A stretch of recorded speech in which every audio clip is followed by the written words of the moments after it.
On demand, we're so excited to explore some strategic tips on how marketers like you should approach the recession. Feel free to submit questions throughout the webinar. We'll save time for Q&A at the end. We'll also send a recording of today's webinar out on Friday. Today's discussion will be hosted by PostClick's founder and Chief Growth Officer, Tyson Quick, as well as Elizabeth Birch, our Vice President of Customer Experience. First off, we'll discuss some insights we've discovered about the coming recession. Then we'll share some best practices to stabilize your marketing ROI during tough economic times. Now let's get started. Over to you, Tyson and Elizabeth.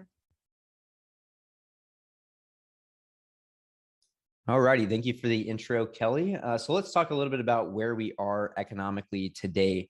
So depending where you're at in the world and what state you're in, there's always going to be a little bit of differences between each local area because economies are not the same everywhere. But what we know is we've had, record high inflation. We've had a lot of changes given the, the pandemic and then, the war in Ukraine. And today we kind of are operating in a world where most economists are predicting some type of a recession, or some are already predicting that we're already in a recession, given the US has had 2 quarters of down growth. So depending who you are or what you believe, one thing is certain, that the economic situation is uncertain. Furthermore, technology, particularly as an industry, has already seen a pretty substantial drawdown. So we've seen the public markets decrease for some big companies like Netflix and Facebook and others. And so depending who you are, where you're at, and what industry you're operating in, you are already in a new economic environment. And it's likely that by sometime at the end of this year or into next, we're going to see a more macro slowdown across the globe, given the current situation. So, with that, we want to start this off with a poll before we jump in and talk about some of the things that we can do to prepare for, tough economic times. So why don't we go ahead and kick that poll off? So there's actually 2 questions in here. There's a first question: what is your industry? And the second one is, have your marketing efforts been impacted by the economic uncertainty in the past 3 months? I'll give you a second to answer this.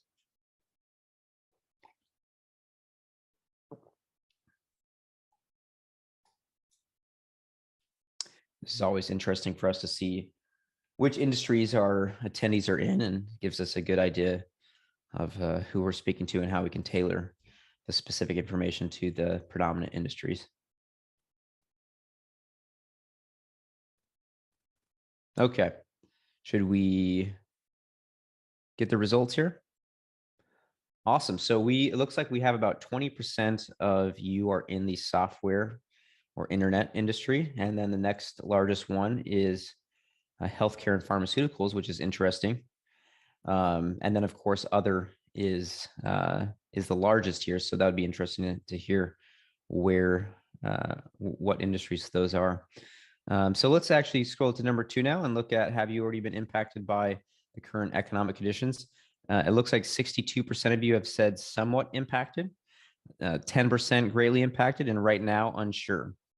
So that kind of perfectly describes, I think, where we're all at, given kind of the different dynamics in the different industries. And it's definitely a strange economy out there right now. There's still a lot of growth, but there's also a lot of people pulling back in certain areas. So that gives us a great baseline. So we'll kind of tailor these answers to fit the audience here.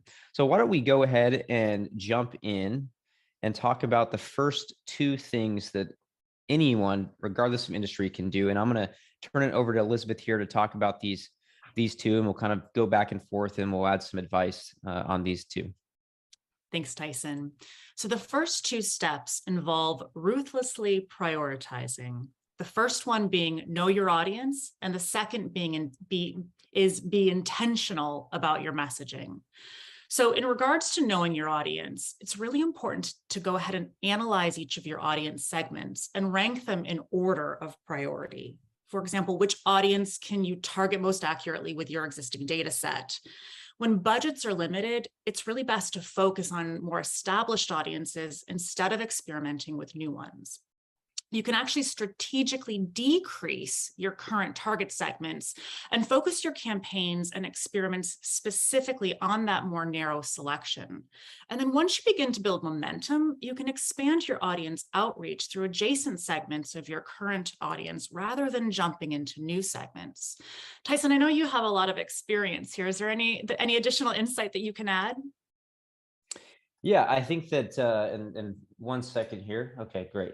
I think that there's a lot of things that we can do to know your audience. And I think the most important thing that we focus on here is take a second to step back and really think about who your audience is. Most of us as businesses, especially in industries like pharmaceuticals and healthcare, have a consumer audience. And so consumers obviously is a very large category, and that spans a lot of different personalities, a lot of different needs. So take some time to just take a step back and focus on the fundamentals. Who are we talking to? Because if we don't have a really good grip on who those individuals are, even grouped into maybe the top 5, then it's impossible for us to craft messaging that's going to resonate with them emotionally, right? And in a world where we have such an abundance of information, if we're not speaking to our customers as close to an individual level as we can, then it's going to be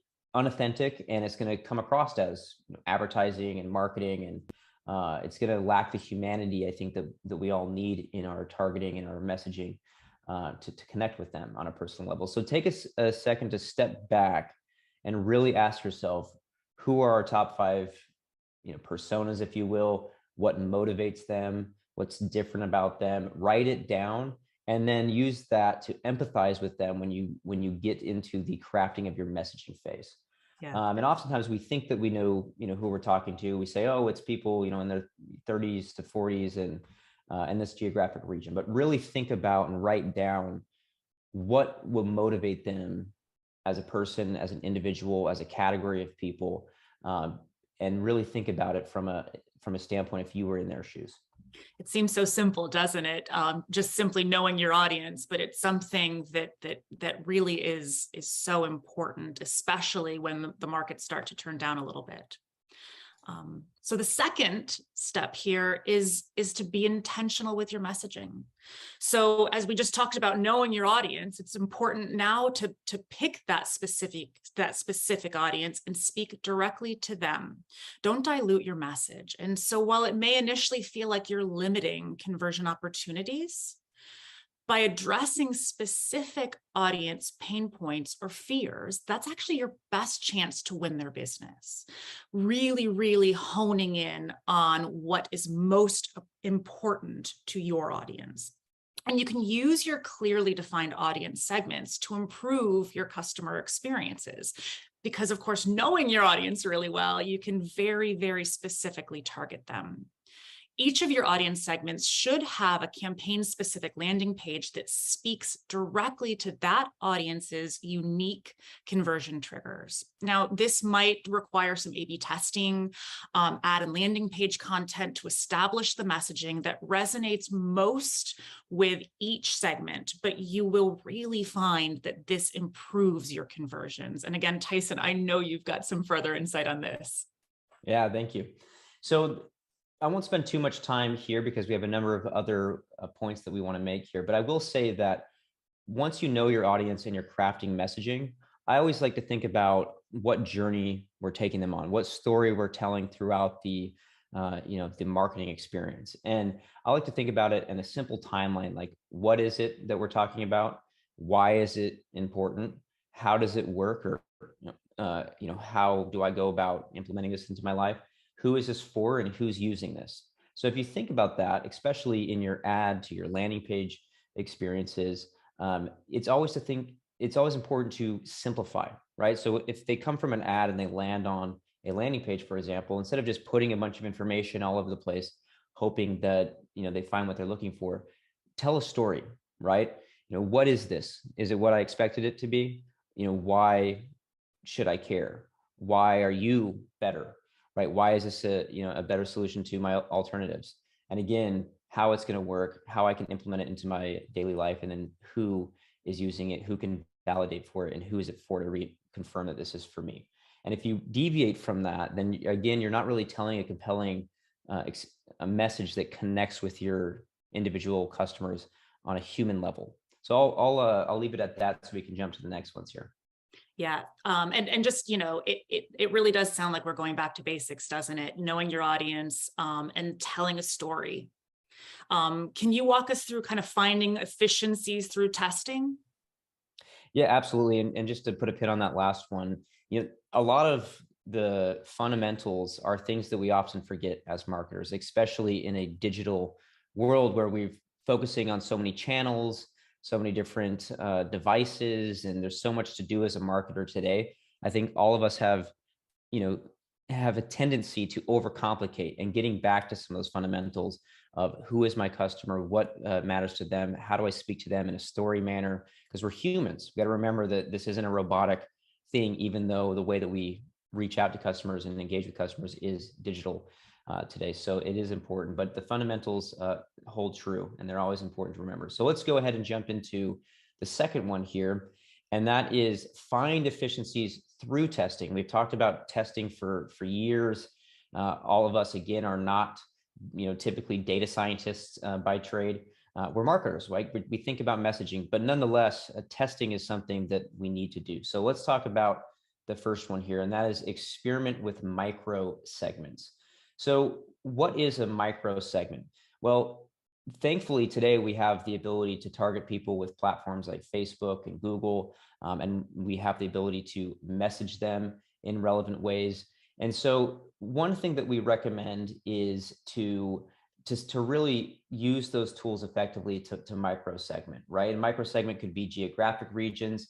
If you're a consumer company, a consumer oriented company, what's different from each state, right? We know there's a lot of differences at the state level.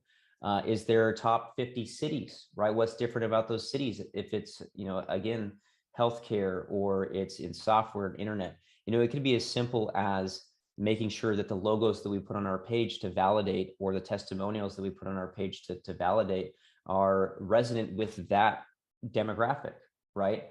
And so really, you can really do this now with the ad platforms, whether it's geographic, it's interest-based, and make sure that you take your time and build off your core story. So if you've decided that these are my 5 personas, but I'm going to, target this to 50 states or to the top 50 cities, what's different about those, those top 5 personas in these different areas, for example, and how am I telling a story for them? It could be as simple as we're the best, solution for, customers in California, right? And the reason why it's important is because we're all living our own experiences. And anytime someone uses our name, we know that we're going to pay more attention, but it's also true for our environment. So if we're in California, and I'm going to care a lot more if you call that out, right? Because you're speaking to me and my worldview, my perspective, and it matters a lot to getting people's attention and getting them to respond. And again, it allows you to craft this story. And it can be more than just their location. It can be a lot of various things. And it is even more true when you're talking about Google, for example. The beauty of Google's business model is that people are showing intent. They're saying, I'm interested in this. And the best way to put it is, if I'm going to buy a car and I go into, a dealership, the questions that I'm going to ask are likely going to be somewhat the same, but also very different. I'm going to come in, I'm going to say, well, how much mileage does this get? Someone else might come in, the first question they ask is, what tech features does it have? So think about how you're going to craft a story based on these micro audiences that we all have the ability to focus on today. Too often we see advertising accounts kind of spraying and praying still. Like, really think about what the intent of the search queries are, what the interests are that we're targeting, the audiences that we're focused on our ad targeting. And the second thing here is trust the data, right? When you're doing experimentation, oftentimes what we see is a tendency to still be very opinionated, right? We say, oh, I don't like the way that looks, or can we change the aesthetics of this? It's very much like an artistic thing that we're still doing today by and large, but the best thing that we can do is just test it. Oftentimes what we find is we spend so much time fine-tuning things, but what matters to the customer is not this aesthetic preferences and beautifying a page. It's actually the relevancy connection. And too much time is spent on the artistic, deploying of web pages, and far too little time is spent on like resonant, relevant messaging. And so you should be testing that messaging. You should be testing that usability of the page on a functional level. And if you're not focusing on those things, then again, you're probably spending more time than is needed on the areas that have less impact. And you can prove that by just simply testing, right? And there's increasingly easier ways to test, without being some data science expert, right? Absolutely. Is there anything you want to add to that, Elizabeth? I think you covered a lot of from the marketing, perspective, but I do want to remind the audience, don't forget your cross-functional teams. Don't find yourself working in a silo. So as you're trying to identify those micro segments of customers, of your audiences, don't worry about, don't forget to reach out to your customer success team. As you're looking into the data, make sure that you're talking to your data analysts and don't find yourself working in a silo, especially as we start to go through some financial, insecurities or uncertainties. It's so important to make sure that we're working smarter and not necessarily harder. So don't forget to really leverage those cross-functional teams. Yeah, that's a great perspective. And I love that, because as we go into tougher economic times, it's all about efficiency. And we can't have efficiency if we're working harder, not smarter. Absolutely. Absolutely. And the last two steps that we're going to go through is around seizing every opportunity to improve your return on ad spend. So this one seems so self-explanatory, but stay on top of best practices. When we go into react mode, as organizations sometimes do, we do tend to forget just the basic strategic initiatives that help to keep us ahead of the curve. So things like monitoring rising trends and growth hacks, best practices for achieving success. We're so lucky in today's age. We have a wealth of information at our fingertips. And there really is no excuse for not constantly being looking at ways to find the very best way to stay on top. So keep experimenting, even though we've suggested limiting your parameters and your audience, but continue to test your theories and try new tactics. So you may not want to launch into new markets, right, per our suggestion, or into new audiences, but that certainly doesn't mean that you should stop experimenting, evaluating, and pivoting when something isn't working. And certainly don't rely too much on one initiative, one ad platform, or one sales channel. So there's that old saying, don't put all your eggs in one basket. It rings really true here. Tyson, what have I missed? Yeah, I think, again, we're really talking about fundamentals today. And the important thing here is that oftentimes when we're in exuberant periods where growth is coming easier and money is flowing easier and more freely, we kind of start to adopt bad habits, right? And one of those bad habits, again, is on the ad side, right? Because again, coming back to the power of digital advertising, is people get lazy with it, or they kind of detach themselves from it and they say, hey, agency, take this over. And really, if we double down and we look at that and we really focus on best practices are, how am I grouping my targeting? How am I grouping keywords based on intent? Am I creating ads based on the intent of that? Really thinking about, does this ad actually resonate with that audience or that intent? And then, of course, continue that through. Does the place that I'm sending them continue that story? And so go back, look at the areas that you're spending a lot of money, one of those tried and true areas, which is digital advertising as an example, and make sure that everything makes coherent sense from you, as if you were the user browsing Facebook or making a search intent, and focus on, again, just the best practices there and the simple aspects of building resonant messaging. And again, of course, don't stop testing, right? We see so often that people do a test, they kind of have ideation paralysis and they're like, I don't know what to test. But the second you stop testing is the second you stop iterating to find improvements. And again, the areas that we recommend continuing to focus there is just keep changing messaging. Is this messaging resonant? Is the way I'm telling the story working or not? And you'll find that by doing so, you'll find new ways to connect and communicate that you can expand across all of your efforts. And don't just test the small things like, oh, the button color change, all of these kind of superficial things. Really focus on, is the way that the usability of is the user experience clean, cohesive, straightforward? Is it working smarter, not harder? And is it actually connecting and communicating in an empathetic, human way? And then, of course, on investing in tools that boost efficiency, I think, do you want to talk a little bit about that one? Absolutely. As a CX leader, boy, I love this one. I love work. Again, we come back to that work smarter, not harder, but I love making sure that we're working as efficiently as possible. And especially as the economy starts to downturn, it couldn't be more important. So making sure that you're leveraging tools that help your teams speed up projects and reduce time-consuming manual tasks as much as possible. And prioritize those tools, especially ones that offer all-in-one capabilities. For example, selecting a landing page platform that includes on-platform experimentation tools will allow you to gather insights faster and act on them right away.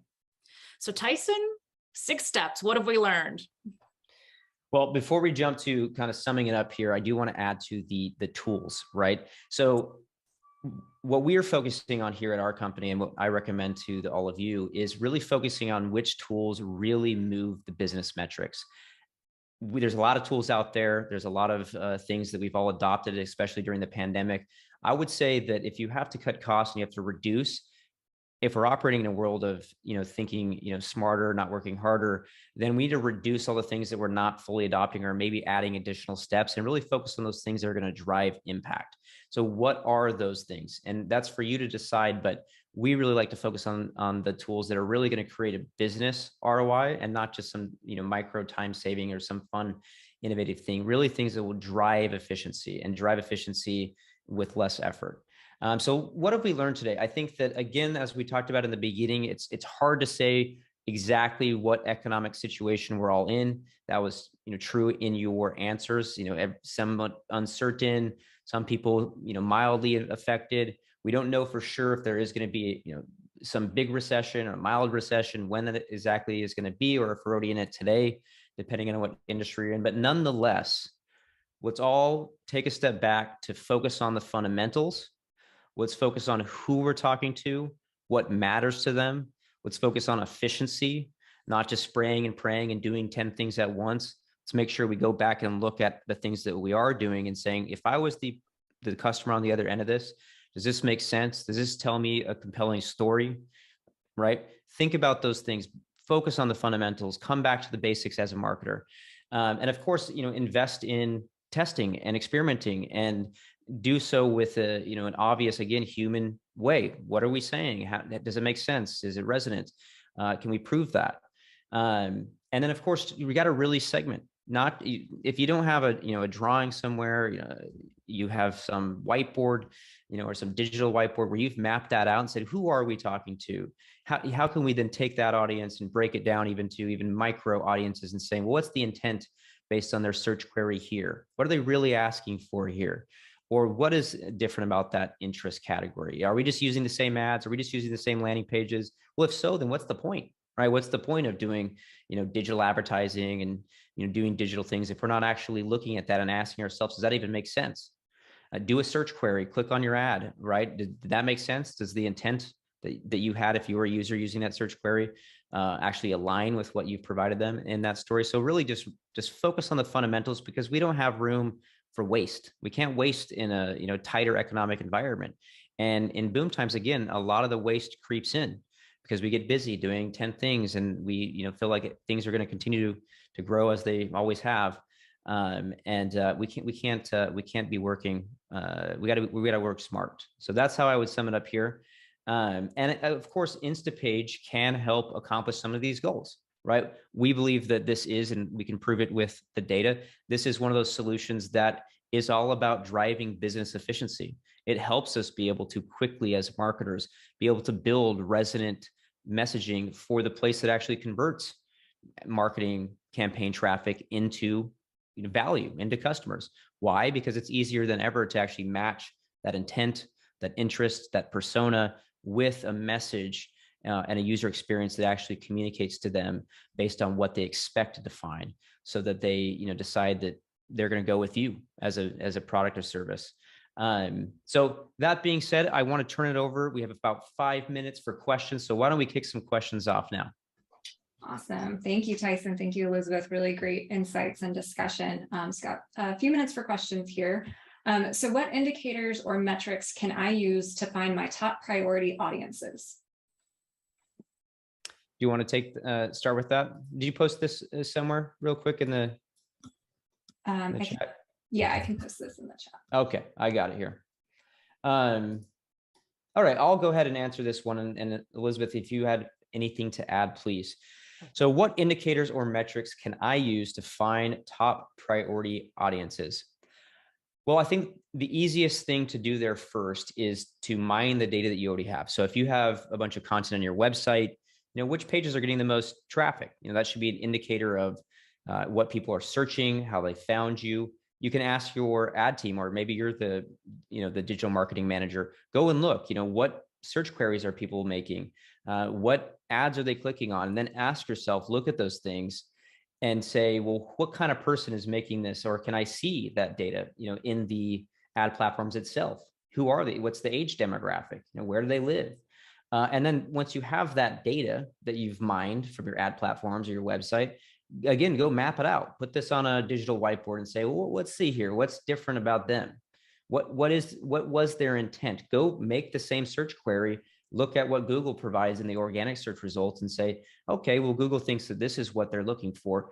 Are my ads and landing pages actually saying a similar thing? Is this an informational query and I'm trying to throw them into a product experience too early? Well, how can I answer their questions from an informational standpoint, and then pull them into, we'll now take action on that information.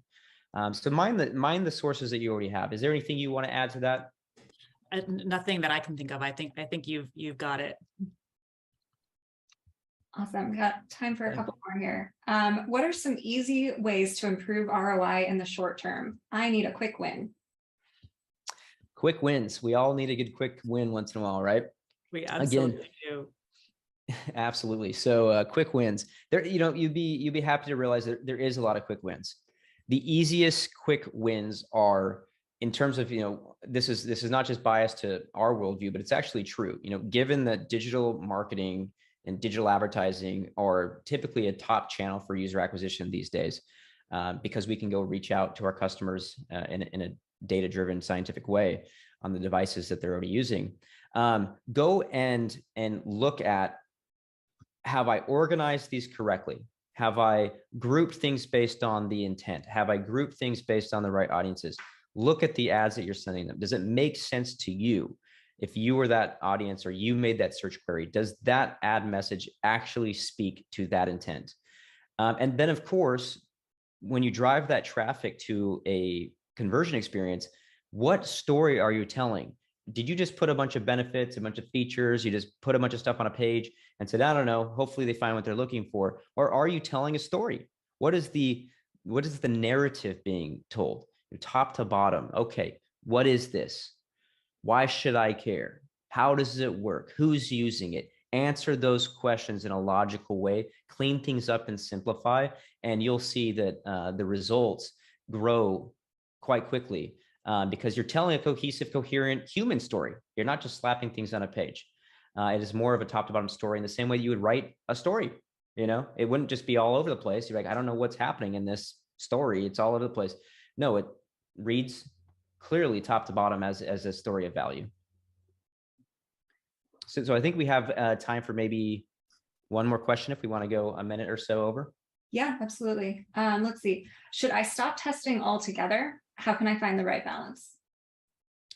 Should I stop testing altogether? So as we mentioned earlier, you should always be testing, right? But I'll be the first to admit that it's common for us to have an analysis paralysis, or testing block, right? Like, I don't know what to test. I don't know what to do here. Well, again, if you're always curious about what to test, just focus on the story you're telling. Again, we think that telling a story one way is going to work because like we only live in our heads. And oftentimes that's not the case. And, oftentimes it's, the different motivations. So I like to think about the emotion of a story. So is this, fear of missing out, right? If this is a software as a service, right? You're going to lose revenue if you don't adopt this, or you're going to lose an opportunity cost by not adopting this today. Or is this more of an aspirational thing? If this is healthcare and you want to, and you're trying to get people healthier to live their best life, well, why should they care? Why should they take action today? Well, they're aspiring to live the full, life that they could be if they take, their health into their own hands. So I like to think about testing those different emotional factors out. And then of course, breaking that out by the audience, because, you have fear of missing out, but what is the story of fear of missing out and by that particular intent or that particular audience? And does that even make sense for them?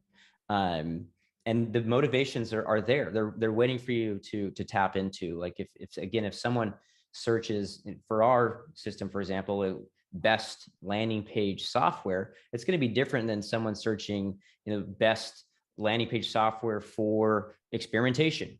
What is their intent? What do we know there? Okay, we should probably focus a lot more on why this is the best solution for experimentation over, say, building pages faster, right? So ask yourselves those questions based on the intent. I would never stop testing. Always be testing, at least from a storytelling perspective. Awesome. Thank you so much. That's all we have time for today. Thank you again for joining us online. And thank you, Tyson and Elizabeth, for a really great discussion. If we didn't get to your question, we'll be sure to connect with you via email, and a recording of the webinar will be sent out by the end of the week. Thanks so much, everyone. Have a great week. Thanks.